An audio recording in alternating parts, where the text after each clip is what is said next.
So at this point, I would have went over the physician's order, which calls for an ABG today, which is what I'm going to be doing. I would have also looked at the patient's chart for any significant findings, data, patient history, and to see if they're on any anticoagulants.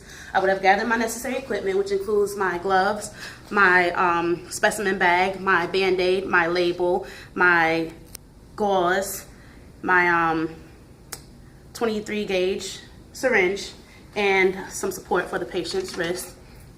I would have also gathered the extra kit. So at this point, I'm going to go ahead and wash my hands and introduce myself to the patient.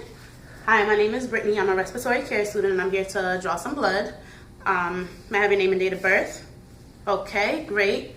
So at this point, do you understand the purpose of this procedure? Yes. All right. So now I'm going to go ahead and do a modified Allen's test just to see if the patient has collateral circulation. And what I would do is ask the patient to raise their hand, and I would ask them to make a fist,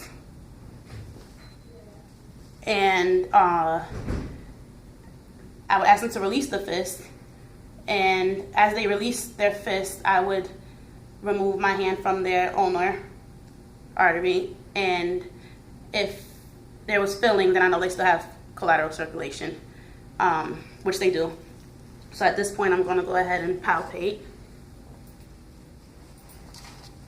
Okay, and now that I've found the area where I'm going to go, I'm going to go ahead and put my gloves on.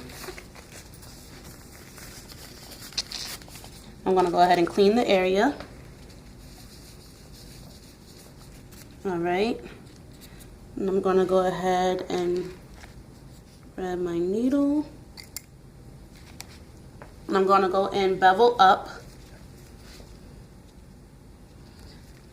at a 45-degree angle.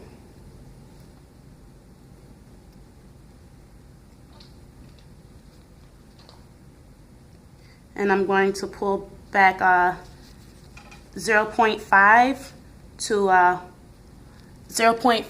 to 1 cc. I didn't get anything, so I'm going to go ahead and pull back just a little on my needle and redirect.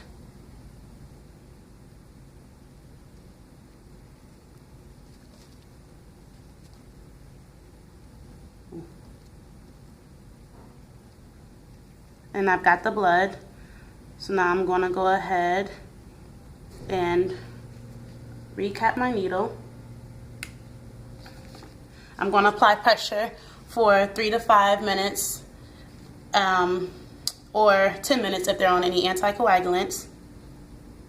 Okay, so now I'm going to go ahead and, as I put the gauze on, apply the pressure.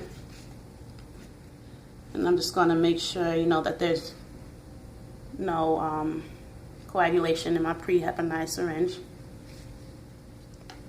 Okay, so now I'm going to go ahead and apply the Band-Aid.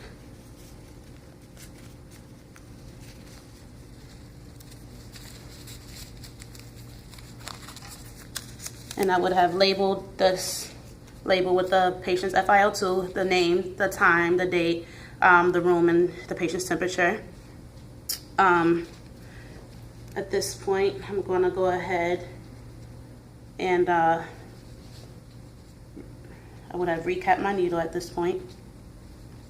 I've already made sure that there's no coagulation, so I would have recapped my needle. And now I'm going to place the stopper on. Okay, make sure there's no air in there. And I'm going to put my syringe into my specimen bag. Place my needle into the shots container. Okay, and I'm going to clean up my mess. And I'm going to place my specimen bag in the correct location. I would have washed my hands at this point and documented anything that I need to document at this point. And that's it.